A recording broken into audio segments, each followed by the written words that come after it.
want to go back to normal. You want normalcy.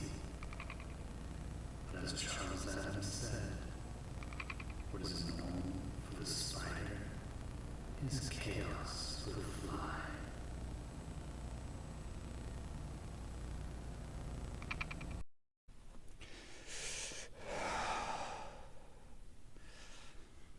Good evening, my friends. I'm Nero.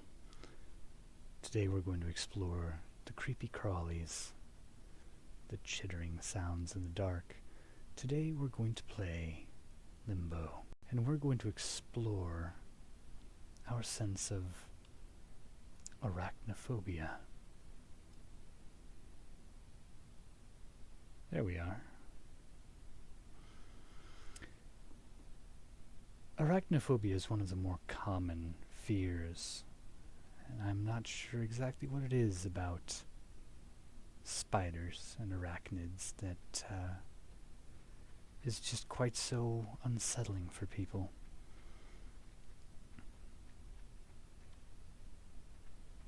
They have, of course, a fused head thorax connected to an abdomen. And, oh dear. That was not a spider.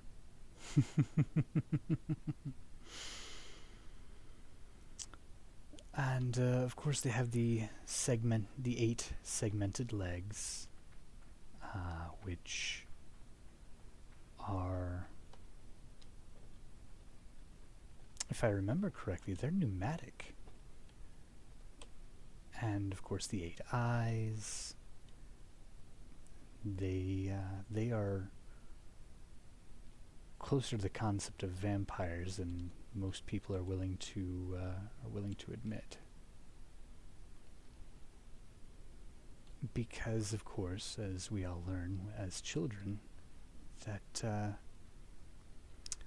spiders, they will catch their prey in their gossamer webs, and then they will wrap them, bind them in the cobwebs, and drain them of their blood.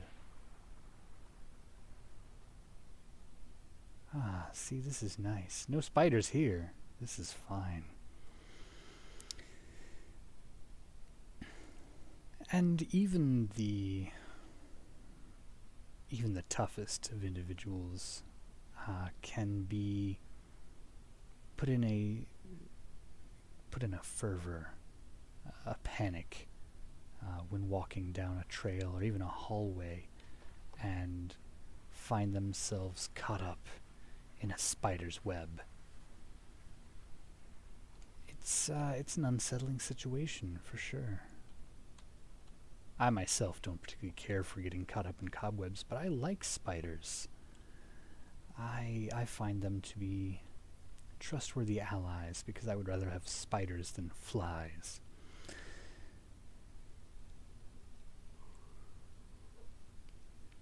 And yet there are so many people who have a genuine fear, regardless of our immense size difference. Oh, look at the pretty flies. Oh!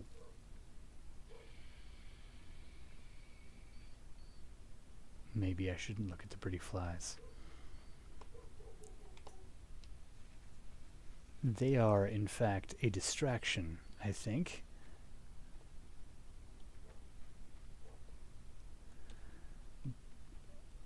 And sure, many spiders are, in fact, venomous.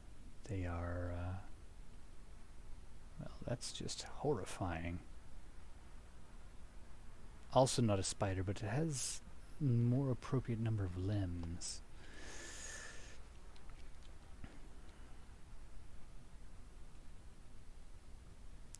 But sure, there are spiders that have a venom potent enough to kill a person, to bring a person, a human being, to bring them down. such a small creature, and it could be hiding anywhere. And that's the other thing. Spiders like to hide. They like to stay in the dark places where their prey likes to lurk. And they like to spin their webs and lay their traps.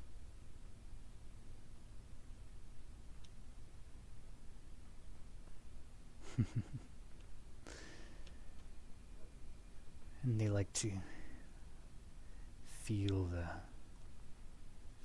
twitch of their webs when their prey gets caught.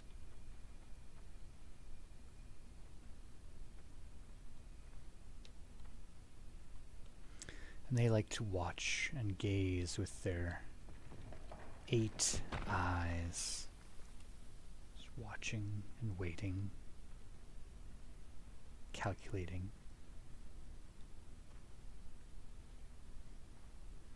And their many jointed, segmented legs, eager to reach out and grasp their prey, their mandibles chittering away.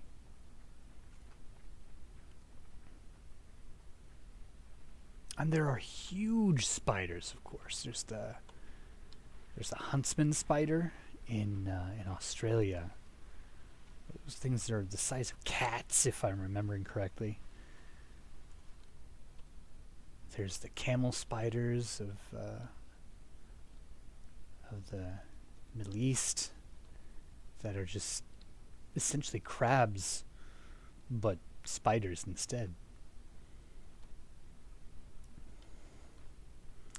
I do recall a rule of thumb has always been that if the spider is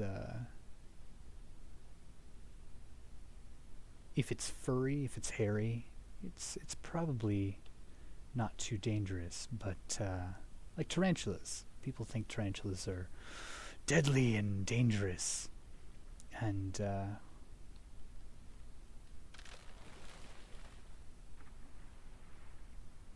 right, and they're really not. They're more skittish, honestly.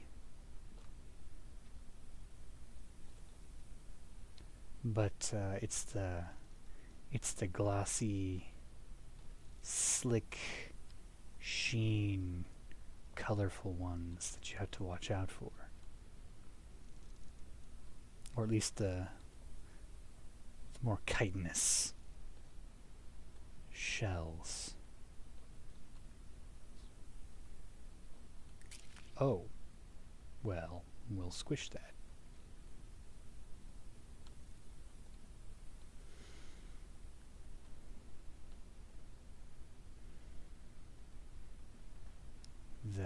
Yeah, and then of course you think of black widows and the brown recluse and the creatures of that sort.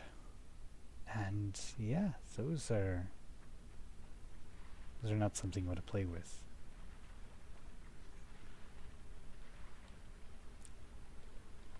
And of course you also have to think about how strong and resilient spiders are. I mean, spider silk, proportionately, if I remember right, is stronger than steel. And that is what they use to bind their prey. Imagine, friends, if there was a spider large enough to capture a human, large enough to capture a person.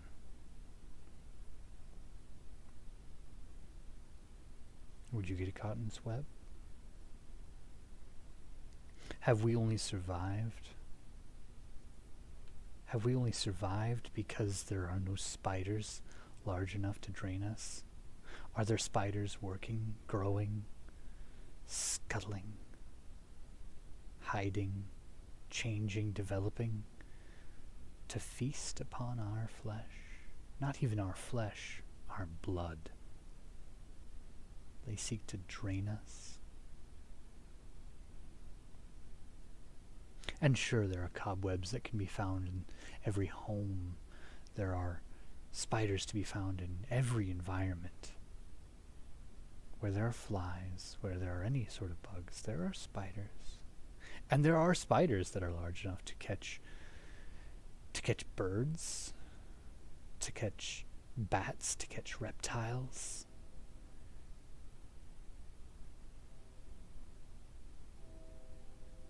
And it's always with such cold alien calculation. We do not understand them. I mean, on a biological level, certainly, but they do not think the way we think. They do not feel the way we feel.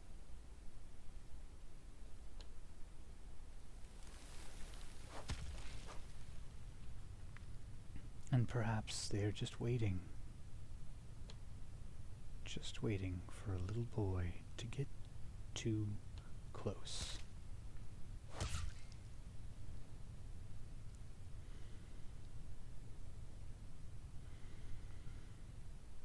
But then perhaps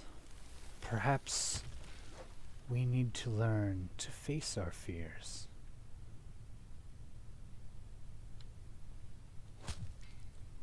Perhaps we need to get closer and let them think they have won.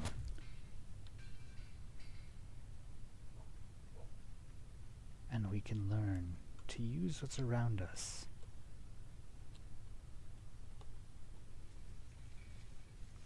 Again, personally, I like spiders. However, I am aware that there are situations where they are more nuisance than ally.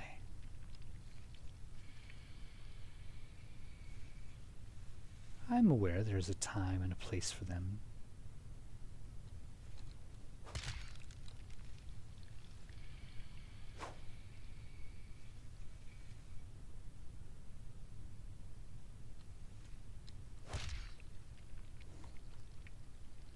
And the time and place is up this tree.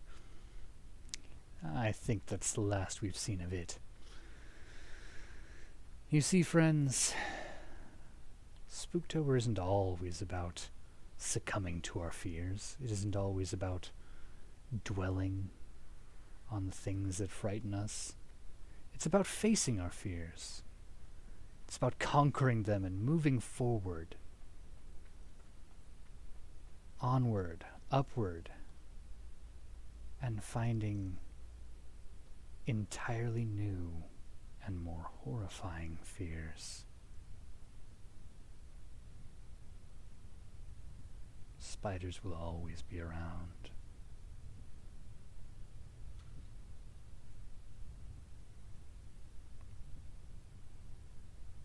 And they will deal with you as they always have, as they have dealt with all pests.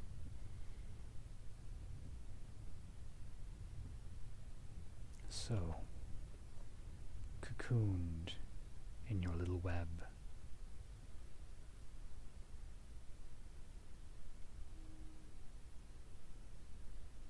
bound and struggling. Here, friends, you can sleep.